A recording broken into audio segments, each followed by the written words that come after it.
Proverbs 31:8. Speak up for those who cannot speak for themselves, for the rights of all who are destitute.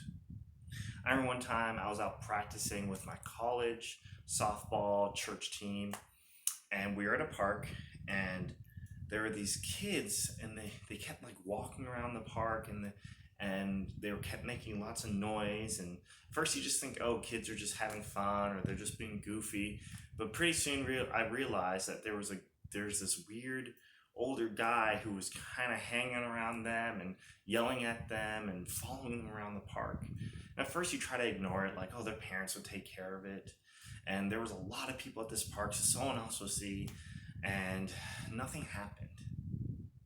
But I had practiced, so I kept practicing, and it started to bother me that no one was doing anything about these kids.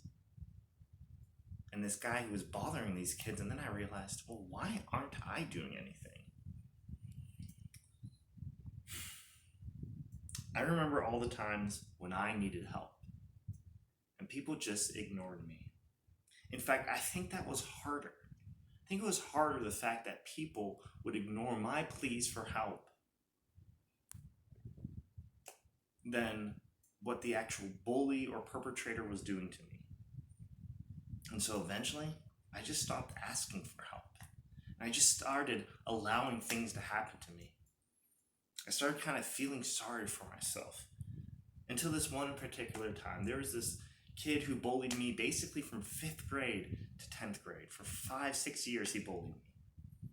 Now, this was a good-looking guy. He actually was one of the popular kids, and he was voted the best-looking guy in our high school.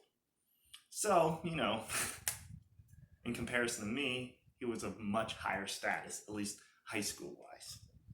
He was really smart, got really good grades, was good at every sport he played, even though he was kind of small. And this went on for years. We played on the same teams together. We were in the same classes together. Year after year, he would bully me. He'd make fun of me. He'd push me down. But year after year, I got bigger. And pretty soon, I was bigger than him. I started lifting weights. I joined the wrestling team. And I'd grown. And he was making fun of me again. And I finally said, I'm not going to take this anymore. And I started backing him down. I started walking towards him, kind of doing like, what are you going to do about it? He kind of tried to push me, tried to get physical with me. I just kind of looked right at him and backed him up into a wall. And for the first time, I saw a little bit of fear in his eyes. I was so angry. I was so upset.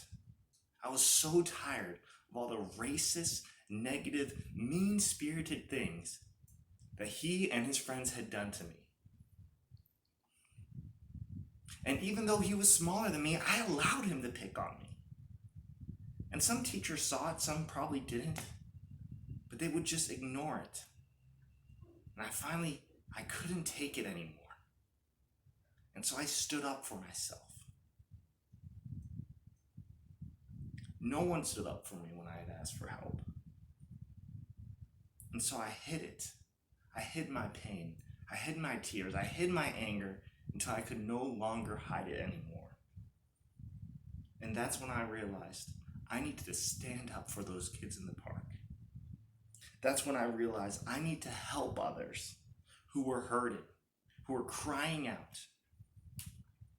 I wanted to let them know that I cared about them. Proverbs 31:8 says, "Speak up for those who cannot speak for themselves, for the rights of all who are destitute." You know what, guys? We can either read the Bible, study it, or we can read the Bible, study it, and do what it says, and honor and serve God by doing what it says. I must stand up for those who cannot speak, who are being pushed around, who are being ignored, because that wasn't me.